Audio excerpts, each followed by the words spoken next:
Doctor Sanyal এসে বলে আমার দেওয়া সমস্ত ওষুধ তুমি চেঞ্জ করে দিচ্ছ। ডক্টর সমর বলে স্যার আপনি প্লিজ স্যার আমাকে ক্ষমা করে দিন। ডক্টর স্যান্যাল বলেন আচ্ছা সমর বলো তো এইরকম পেশেন্টের স্ত্রীর ছোঁয়া পেলে কি শান্ত হয়ে যাওয়া উচিত? ডক্টর সমর বলেন না স্যার কখনো নয়। এই বলে সেখান থেকে চলে যায়। ইরা ডক্টর স্যান্যালকে বলে আমাদেরকেও তো একটু ভাবতে হবে, তাই আমরা এটা করেছি। ডক্টর স্যান্যাল বলেন আমি তো এই পেশেন্টের জন্য একটা নার্স অ্যাপয়েন্ট করেছি, সেখানে যেন কেউ হস্তক্ষেপ না করে। তারপর অর্ণব ইরাকে বলে ইরা ডক্টর স্যান্যালকে কি সরিয়ে দিব?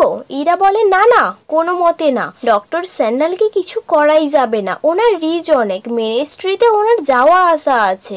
এদিকে সূর্য দীপাকে দেখতে না পাওয়ায় অস্থির হয়ে যায়। ইরা এসে বলে এই তো আমি এসেছি। সূর্য বলে বেরাও এখান থেকে, সব সময় কোথায় থেকে চলে আসে। ডক্টর স্যান্যাল দীপাকে ডেকে নিয়ে এসে বলে ওই হলো নার্স, ওর নাম রাজেশ্বরী আয়ার।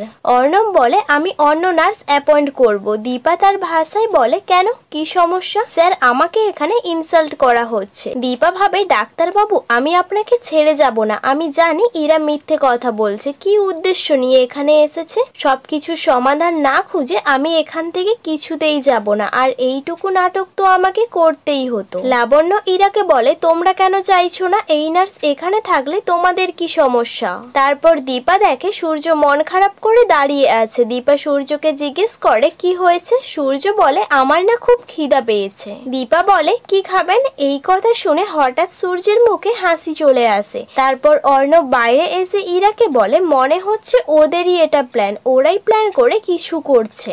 ইরা বলে প্ল্যান কিনা আমি ঠিক জানি না, কিন্তু আমার মনে হচ্ছে দীপা ফিরে এসছে।